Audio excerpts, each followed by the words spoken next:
चला आता आपल्याला हे पाहिलं आपण बेंगॉल गॅझेट. पुढे जाऊया. दर्पण. आता दर्पण हे काय आहे तर बघा,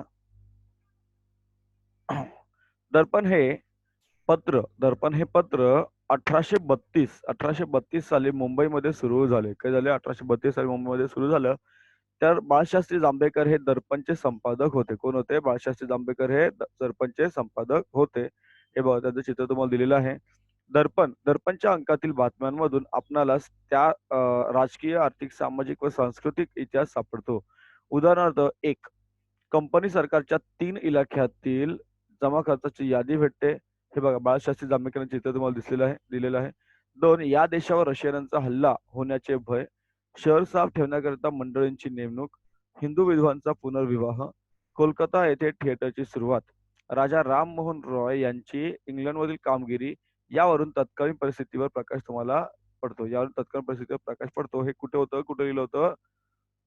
बाळशास्त्री जांभेकरांनी लिहिलं होतं दर्पणमध्ये. बरोबर?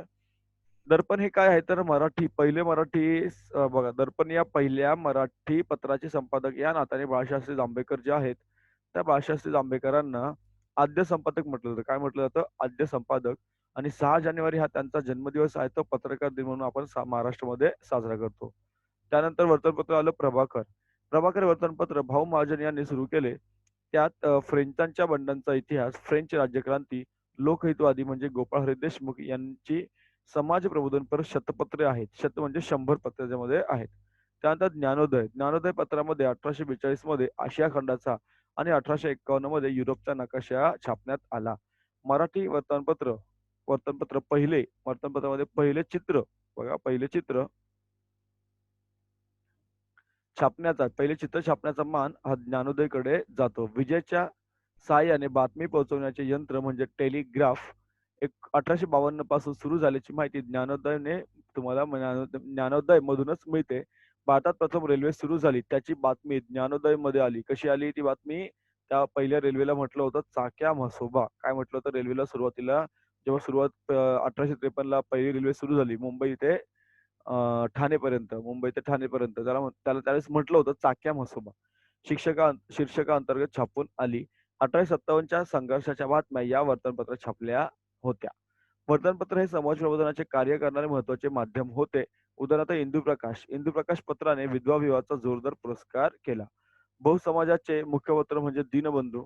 महात्मा ज्योतिराव फुले यांचे सहकारी होते कृष्णराव भालेकर यांनी सुरू केलेलं होतं दीनबंधू. या पत्रातून आपणास बहुजन समाजाची समकालीन परिस्थिती समजते की त्यावेळेस बहुजनकालीन समाज हा कसा होता हे त्या तुम्हाला कळतं. त्यानंतर केसरी आणि मराठा वर्तमानपत्र जे आहे ते स्वातंत्र्यपूर्व काळातील भारतीय वर्तमानपत्रांच्या इतिहासातील महत्वाचा टप्पा होता जेव्हा केसरी आणि मराठा या वर्तमानपत्रांनी गाठला. तर 1881 मध्ये गोपाळ गणेश आगरकर आणि बाळ गंगाधर टिळक यांनी ही पत्रे सुरू केली. या पत्रांनी तत्कालीन सामाजिक राजकीय प्रश्नांना वाचा फोडली. आपल्याला माहित आहे की आपण जो इतिहास शिकलेला तुम्ही आता 8वीला जो शिकला आहात इतिहास आधुनिक भारताचा इतिहास त्यामध्ये तुम्ही पाहिलं असेल की आपले जे काही नेते होते किंवा जी काही ज्यांमुळे आपल्या भारत स्वतंत्र झाला त्यामध्ये 2 प्रकारचे नेते होते. एक होते जहाल आणि दुसरे होते जहाल मतवादी, दुसरे होते मवाळ मतवादी. तर आपले बाळ गंगाधर टिळक हे जहाल लोकांचं काय करायचे? प्रतिनिधित्व करायचे. त्याचबरोबर तुम्हाला सांगितलं केसरी आणि मराठा. केसरी होतं मराठीमध्ये आणि मराठा होतं इंग्रजीमध्ये. तर बाळ गंगाधर टिळक हे स्वतः म्हणजे लोकमान्य टिळक हे स्वतः त्यांचे संपादक होते मराठाचे आणि गोपाळ गणेश आगरकर होते केसरीचे संपादक. देशस्थिती, देशभाषेतील ग्रंथ आणि विलायतेतील राजकारण या विषयांच्या संबंधाने केसरीने काय केलं? लेखन सुरू केलं. 21व्या शतकात वर्तमानपत्रे लोकशाहीचा चौथा स्तंभ म्हणून भूमिका बजावत आहेत. आज जर आपण म्हटलं लोकशाहीचा चौथा स्तंभ कोणता आहे तर वर्तमानपत्रे. कोणता स्तंभ आहे? लोकशाही चौथा स्तंभ म्हणजे वर्तमानपत्रे. त्यानंतर नियतकालिके. नियतकालिके म्हणजे काय? तर ठराविक कालावधीत प्रकाशित होणारे मुद्रित साहित्य म्हणजे नियतकालिके होय. ठराविक कालावधीमध्ये. जसं याच्यामध्ये येतं साप्ताहिक म्हणजे 7 दिवसातून एकदा, आठवड्यातून एकदा. त्यानंतर साप्ताहिक, पाक्षिक म्हणजे 15 दिवसातून एकदा. पाक्षिक म्हणजे 15 दिवसातून एकदा. मासिक म्हणजे महिन्यातून एकदा. द्वैमासिक म्हणजे द्वैमासिकचा अर्थ होतो 2 महिन्यानं एकदा. त्रैमासिक म्हणजे 3 महिन्यांनी एकदा. षण्मासिक म्हणजे 6 महिन्यानंतर एकदा आणि वार्षिक म्हणजे वर्षातून एकदा असं त्यांचा समावेश होत असतो. असा त्याचा समावेश होत असतो. कळलं? नियतकालिक समावेश अशा प्रकारे होत असतो. याखेरीज याखेरीज अनियतकालिक हाही प्रकार रूढ आहे. अनियतकालिकांचा प्रसिद्धीचा काळ नसतो. असा काही प्रसिद्ध काळ नसतो अनियतकालिक. कधी ते प्रसिद्ध एखादी गोष्ट करू शकतात. बरोबर? ठीक आहे. 2 मिनिटं. पुढे बघा. आपण कुठे आहोत? इथेच आहोत ना? बरोबर. हां. काही नियतकालिकांचा प्रसिद्ध काळ काय असा ठरलेला नसतो, निश्चित असा नसतो. आता बाळशास्त्री जांभेकर यांनी मराठी भाषेतील पहिले मासिक सुरू केलं होतं दिग्दर्शन. मासिक म्हणजे महिन्यातून एकदा प्रकाशित होणारे नियतकालिक. दिग्दर्शन सुरू केले. नियतकालिकांचा विचार करावासा झाल्यास प्रगती म्हणजे 1929 साली साप्ताहिक महत्त्वाचे आहे. त्याचे संपादक होते त्र्यंबक शंकर शेजवलकर हे होते. त्यांनी प्रगतीमधून इतिहासशास्त्र आणि महाराष्ट्राचा इतिहास त्याचबरोबर सामाजिक चळवळी इत्यादी विविध विषयांवर भरपूर लेखन केलेले आहे. आधुनिक काळामध्ये भारतीय इतिहासासंबंधित अनेक नियतकालिक निघत आहेत. जसं मराठी भाषेमध्ये मराठी इतिहास आणि संस्कृती, मराठवाडा इतिहास परिषद पत्रिका यांची सुद्धा नियतकालिके या ठिकाणी प्रसिद्ध होत आहेत. पुढे बघा. येस. आता वेब पत्रकारिता. वेब पत्रकारिता म्हणजे काय? तर अत्याधुनिक नियतकालिकांमध्ये वेब पत्रकारिता प्रकारात प्रसिद्ध होणाऱ्या बरोबर वेब वेब पत्रकारिता प्रसिद्ध होणाऱ्या नियतकालिकांचा समावेश होतो. का त्याचा नियतकालिकांचा समावेश होतो. यामध्येही इतिहास हा विषय प्राधान्याचा असतो. Web news portal, social media तुम्हाला सोशल मीडिया माहीत आहे. Facebook आहे, Instagram आहे, तुमचं WhatsApp आहे. आता तुमचे वेब चॅनल्स आहेत, YouTube आहे. हे सगळं तुम्हाला माहीत आहे. यावर इंग्रजी आणि भारतीय भाषांमधून वाचक आणि प्रेक्षकांसाठी मजकूर उपलब्ध केला जातो. असं म्हणतात, की YouTubeवर तुम्हाला जी नाही ती गोष्ट मिळेल. तुम्ही YouTubeवर सर्च करा, तुम्हाला हवी ती गोष्ट, हवे ते उत्तर तुम्हाला मिळतील. आकाशवाणी स्वातंत्र्यपूर्व कालखंडात 1924 मध्ये इंडियन ब्रॉडकास्टिंग कंपनीज (आयबीसी) या नावाने दर दिवशी कार्यक्रमाचे प्रसारण करणारे एक खाजगी रेडिओ केंद्र होते. नंतर ब्रिटिश सरकारने याच कंपनीचे इंडियन स्टेट ब्रॉडकास्टिंग सर्व्हिसेस म्हणजे ISBS नामकरण केलं. जसं तुम्हाला आकाशवाणीचं चित्र बहुजन हिताय, बहुजन सुखाय. 8 जून 1936 रोजी कंपनीचे नामकरण झालं ऑल इंडिया रेडिओ. काय झालं? AIR all India radio. आजही जर तुम्ही रेडिओ ऐकाल तर त्याची सुरुवात अशीच होते all India radio AIR. Bharat जेव्हा स्वतंत्र झाला त्यावेळेस AIR भारत सरकारच्या माहिती व प्रसारण खात्याचा एक भाग बनले. जे काही शासकीय कार्यक्रम असायचे या सर्व कार्यक्रमांची उपक्रमांची माहिती देणारं हे काय झालं होतं अधिकृत केंद्र जातं ऑफिशियल म्हणजे याच्यातून जी माहिती लोकांपर्यंत जाईल ती माहिती खरी-खुरी माहिती लोकांपर्यंत पोहोचायची. असे सुरुवातीला स्वरूप होते. ख्यातनाम पंडित, ख्यातनाम कवी होते पंडित नरेंद्र शर्मा यांच्या सूचनेनुसार आकाशवाणी हे नाव दिलं गेलं. ऑल इंडिया रेडिओला नाव दिलं गेलं आकाशवाणी. कारण ती आकाशातून तुम्हाला प्रसारित व्हायची. तुम्हाला माहीत असेल. आकाशवाणीतर्फे विविध मनोरंजनपर, प्रबोधनपर व साहित्यिक मूल्य असणारे कार्यक्रम सादर केले जातात. त्याचप्रमाणे शेतकरी, कामगार, युवक आणि स्त्रिया यांच्यासाठी सुद्धा विशेष कार्यक्रम त्या ठिकाणी काय केले जातात, प्रसारित केले जातात. आज आकाशवाणी खूप बदललेलं आहे. त्यामध्ये विविध भारती हा लोकप्रिय रेडिओ सेवेद्वारे 24 भाषा आणि 146 बोली भाषांमध्ये कार्यक्रम सुरू झालेले आहेत. अलीकडच्या काळात खाजगी रेडिओ सेवा सुरू झाल्या. त्याला आपण म्हणतो FM किंवा रेडिओ मिर्ची आहे. असे बरेच आहेत. तुम्हाला त्याची नावं माहीत असेल रेडिओ मिर्ची किंवा रेड FM वगैरे माहीत असेल ना तुम्हाला? 23 जुलैला काय झालं? 23 जुलै 1927 रोजी भारतातले पहिले इंग्रजी न्यूज बुलेटिन मुंबई रेडिओ केंद्रावरून प्रसारित केले गेले. त्यानंतर कोलकात्यावरून बंगाली बातम्या सुरू झाल्या. काय झाल्या? बंगाली बातम्या सुरू झाल्या. पुढे बघा. दूरदर्शन. दूरदर्शन 15 सप्टेंबर 1959 रोजी भारताचे पहिले राष्ट्रपती होते. डॉक्टर राजेंद्र प्रसाद यांनी दिल्ली दूरदर्शन केंद्राचे उद्घाटन केले. महाराष्ट्रामध्ये 1 मे 1972 रोजी मुंबई केंद्राचे उद्घाटन झाले. कार्यक्रम सुरू झाले. 15 ऑगस्ट 1982 या दिवशी रंगीत दूरदर्शनचे आगमन झाले. त्याच्या आधी सर्व ब्लॅक अँड व्हाईट होतं.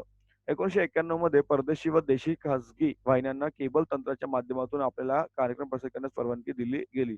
आणि याचा असं झालंय, की आपण जेवढे प्रायव्हेट बघतो तेवढं आपण सरकारी चॅनल्स पाहतच नाही. असं झालेलं आहे. आज मितीला भारतीय प्रेक्षकांसाठी 100 अधिक वाहिन्या उपलब्ध आहेत. मी तर म्हणतो त्याच्यापेक्षा जास्त आहेत आपल्याकडे. आता यांची आवश्यकता काय असते बघा. आवश्यकता का असते याची आपल्याकडे? पुढचा पाठ आपण घेणार आहोत, की प्रसार माध्यमांची आवश्यकता. प्रसार माध्यमांची आवश्यकता का असते आणि वर्तमानपत्र संबंधित व्यावसायिक क्षेत्र याच्यामध्ये तुम्ही काय-काय करू शकता हे तुम्हाला पुढे आहे. बघा हा एक शेवटचा तुमचा माझ्यावरती पाठ आहे. धडा या ठिकाणी तुमचा संपून जातोय. चला. हं. कुठे गेलो आपण? सॉरी. तर प्रसार माध्यमांची आवश्यकता आपल्याला काय असते, तर माहितीचा मुक्त प्रवाह समाजात पसरवण्यासाठी प्रसार माध्यमांची आवश्यकता असते. अग्रलेख असतात, विविध सदरे असतात, पुरवणी असतात, हे वर्तमानपत्राचे अविभाज्य भाग असतात. तुम्हाला माहिती असेल, की शनिवार, रविवारी एखाद्या वर्तमानपत्रामध्ये जास्त थोडं जड वाटतं कारण त्याच्यामध्ये पुरवणी असतात. वाचकांच्या पत्रव्यवहाराच्या माध्यमातून वाचकही आपले म्हणणे मांडत असतात. लोकशाही अधिक सुदृढ करण्यासाठी वर्तमानपत्रे मदत करू शकतात. दूरदर्शन हे दृकश्राव्य माध्यम असल्याने त्याने वर्तमानपत्र आणि आकाशवाणी यांच्या मर्यादा ओलांडून प्रत्यक्ष काय घडले हे दाखवायला सुरुवात केलेली आहे. आज आपण वर्तमानपत्र न वाचता एखादा न्यूज चॅनल बघतो, त्यामुळे तुम्हाला बऱ्याच गोष्टी कळतात. जनतेला एखाद्या घटनेचा आखो-देखा हाल पाहण्यासाठी दूरदर्शनला पर्याय नाही. तुम्हाला टीव्ही बघितले तरच तुम्हाला आखो-देखा हाल त्या ठिकाणी कळतं, काय नेमकं घडलेलं असेल त्यावेळेस. आता प्रसार माध्यमांद्वारे मिळणाऱ्या माहितीचे चिकित्सक आकलन. प्रसार माध्यमांद्वारे मिळणाऱ्या माहितीचे चिकित्सा आकलन करून घ्यावे लागते. प्रत्येक वेळी वर्तमानपत्रातून आपल्यासमोर येणारी माहिती वास्तव धरून असेल असे नाही. आपणास ती बातमी तपासून घ्यावी लागते. अनधिकृत बातमी प्रसिद्ध एक मिनिट कुठे गेलो? हं. अनधिकृत बातमी प्रसिद्ध खोट्या-खोट्या बातम्या सुद्धा कधी-कधी येऊ शकतात. एक जगप्रसिद्ध उदाहरण आहे. स्टर्न नावाच्या एका जर्मन साप्ताहिकाने ॲडॉल्फ हिटलरच्या हस्ताक्षरातील अनेक रोजनिशी अ, विकत घेतल्या आणि त्या इतर प्रकाशक कंपन्यांना विकल्या. हिटलरच्या या तथाकथित हस्तलिखित रोजनिशीची माहिती मिळाल्याची माहिती प्रसिद्ध झाली. परंतु त्या रोजनिशा कशा होत्या? नकली होत्या सिद्ध झाले. त्यामुळे प्रसार माध्यमातून मिळणारी माहिती वापरताना तुम्हाला काळजी घ्यावी लागते. प्रत्येक वेळेस गोष्ट खरी असेल असं नाही. काही-काही जाहिराती असतात, त्याच्यामध्ये काही ॲडव्हर्टाइजमेंट असतात. प्रत्येक वेळेस त्या खऱ्या असतील असं नाही. आता तुम्हाला काय कोणती क्षेत्र आहे यासंबंधी बघा, व्यावसायिक क्षेत्रे. वर्तमानपत्राच्या रोजच्या रोज बातम्या वाचकांपर्यंत पोहोचवायच्या असतात. हे काम करत असताना बातमी मागची बातमी, बरोबर? तुम्ही बऱ्याच चॅनलमध्ये ऐकलं असेल. बातमी मागची बातमी किंवा गावाच्या बातम्या, इकडच्या बातम्या, शहराच्या बातम्या वगैरे सांगावी लागते. अशा वेळी वर्तमानपत्रांना इतिहासाची गरज पडते. एखाद्या बातमीचा सविस्तर आढावा घेताना भूतकाळात अशाच स्वरूपाची एखादी घटना इतरत्र घडली असल्यास वर्तमानपत्राच्या बातमीमध्ये चौकट देऊन छापतात. त्या वाचकाला ज्यादा माहिती मिळते व घटनेच्या मुळापर्यंत जाता येते. वर्तमानपत्रातील सदरांमध्ये 50 वर्षांपूर्वी, 100 वर्षांपूर्वी अशा प्रकारची सदरे असतात. ती इतिहासाची साधने व इतिहासावर आधारित असतात. या प्रकारच्या सदरांमधून आपणास भूतकाळातील आर्थिक, सामाजिक, राजकीय, ऐतिहासिक घटना समजतात. भूतकाळाच्या पार्श्वभूमीवर तुम्हाला वर्तमान सुद्धा कळतो, की वर्तमान कसं असेल आपल्याला किंवा भूतकाळ असा होता तर वर्तमान कसं असेल हे सुद्धा कळतं बघा. इतिहास तुम्हाला अग्रलेख, लेख, दिनविशेष, आढावा, बातमी, सदरे सर्व दिलेलं आहे. आता वर्तमानपत्रांचा बघा. वर्तमानपत्रांचा विशेष प्रसंगी पुरवण्या किंवा विशेषांक काढावे लागतात. जसं 1914 मध्ये पहिले महायुद्ध झाले. त्यावेळेस 2014 मध्ये त्याला 100 वर्ष पूर्ण झाली. या युद्धाचा सर्वंकष आढावा घेणारी पुरवणी काढताना त्या घटनेचा इतिहास माहीत असावा लागतो. 1942 साली जलेजाव आंदोलन झाले. त्याला 2017 मध्ये 75 वर्ष पूर्ण झाली. अशा वेळेस काय केलं होतं प्रसंगी वर्तमानपत्रामध्ये लेख, अग्रलेख, दिनविशेष यांची आढावा घेतला जात होता. यावेळी इतिहासाचा काय होतो, इतिहासाचा अभ्यास करता येतो. बऱ्याच गोष्टीला काही घडतात. जसं जालियनवाला बाग हत्याकांड आहे. त्याला 100 वर्ष झालेली आहे आता 2019ला. त्याबद्दल सुद्धा आता एक चित्रपट सुद्धा त्याच्यावर येतोय. चला. तर आकाशवाणीसाठी सुद्धा इतिहास हा महत्त्वाचा विषय असतो. 15 ऑगस्ट 1947 रोजी त्यानंतरच्या प्रधानमंत्र्यांची स्वातंत्र्य दिनानिमित्त भाषणे आकाशवाणीच्या संग्रहात असून त्याचा समकालीन परिस्थिती जाणून घेण्यासाठी उपयोग होतो. आताच बघा आपल्या पंतप्रधानांनी 15 ऑगस्टला भाषण दिलं होतं. बरोबर? लाल किल्ल्यावर त्यांनी भाषण दिलं होतं. ते भाषण सर्व त्यांच्याकडे संग्रही असतं, म्हणजे साठवून ठेवलेलं असतं, स्टोअर केलं असतं. आकाशवाणीला काही विशेष प्रसंगी इतिहासाच्या अभ्यासकांची गरज लागते. राष्ट्रीय नेत्यांची जयंती व पुण्यतिथी, एखाद्या ऐतिहासिक एक मिनिट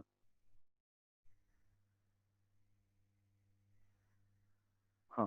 एखाद्या ऐतिहासिक घटनेस 1 वर्ष झालं, 25 वर्ष झाली, 50 वर्ष झाली का 100 वर्ष झाली वा त्यापेक्षा जास्त पट्टीत जास्त वर्ष होत असतील, तर त्याची चर्चा करण्यासाठी या घटनेची माहिती लागते. राष्ट्रीय नेत्यांचा कार्यावर भाषणे देण्यासाठी वक्त्यांना इतिहासाचा आधार घ्यावा लागतो. आकाशवाणीवर सुद्धा दिनविशेष कार्यक्रम प्रसारित होतात. दिनविशेष तुम्हाला माहिती असेल बऱ्याच वेळा तो दिवस इतिहासामध्ये काय महत्त्व आहे ते सुद्धा तुम्हाला कळतं. दूरदर्शन इतिहासाच्या जवळचे नाते आहे. इतिहासाच्या संदर्भात आवड निर्माण करण्याचे आणि जागृती निर्माण करण्याचे काम दूरदर्शनवर आणि इतर वाहिन्या करत असतात. दूरदर्शनवरील रामायण, महाभारत अशा पौराणिक मालिका तसेच भारत एक खोज, राजा शिवछत्रपती ह्या आता मालिका चालू आहे बघा. या ऐतिहासिक मालिकांनी फार मोठा प्रेक्षक वर्ग आकर्षित केला. रामायण महाभारत सुरू झालं होतं तुम्हाला माहिती आहे लॉकडाऊन सुरू झाल्यावर रामायण महाभारत सुरू झालं, कृष्णा सुरू झालं होतं. सारख्या मालिकांची निर्मिती करताना तत्कालीन वातावरण, वेशभूषा, शस्त्रास्त्रे, राहणीमान, भाषा या संबंधीच्या जाणकारांच्या मदतीची गरज लागते. त्यासाठी इतिहासाचा बारकाईने अभ्यास करावा लागतो. बरोबर? त्याचबरोबर आधुनिक काळामध्ये तुम्हाला discovery channel, national geography, history यांसारख्या चॅनल जे आहेत, तर यांसारख्या चॅनल्स प्रसारित होणाऱ्या मालिकांमधून जगभरच्या इतिहासाचा खजिना लोकांसाठी खुला झालेला आहे. त्यामुळे तुम्ही जेव्हा घरात बसल्या-बसल्या तुम्ही जगाचा इतिहास, भूगोल सुद्धा अभ्यासू शकता, जाणून घेऊ शकता. या मालिका अधिक रंजक होण्यासाठी काही वेळा इतिहासातील निवडक भागाचे व्यक्तिरेखांच्या माध्यमातून सादरीकरण केले जाते. जसं कर्तृत्ववान स्त्री आहे, पुरुष आहे, खेळाडू, सेनानी, त्याच खेरीज वास्तू, किल्ले, साम्राज्याचे उदयास्त इतकेच नव्हे तर पाककलेच्या इतिहासावरील मालिका सुद्धा लोक उत्सुकतेने पाहतात. या सर्वांसाठी तुम्हाला गरज कोणाची आहे? इतिहासाच्या अभ्यासाची गरज आहे. सखोल अभ्यासाची गरज आहे. तर भारत एक खोज एक मालिका सुरू झाली होती. ती मालिका पंडित नेहरूंच्या डिस्कव्हरी ऑफ इंडिया या ग्रंथावर होती आधारलेली. बरोबर? त्यामध्ये अनेक गोष्टींची माहिती तुम्हाला दिलेली आहे. ही मालिका तुम्हाला आजही याच्यामध्ये YouTubeवर वगैरे मिळेल. हा धडा तुमचा या ठिकाणी संपलेला आहे.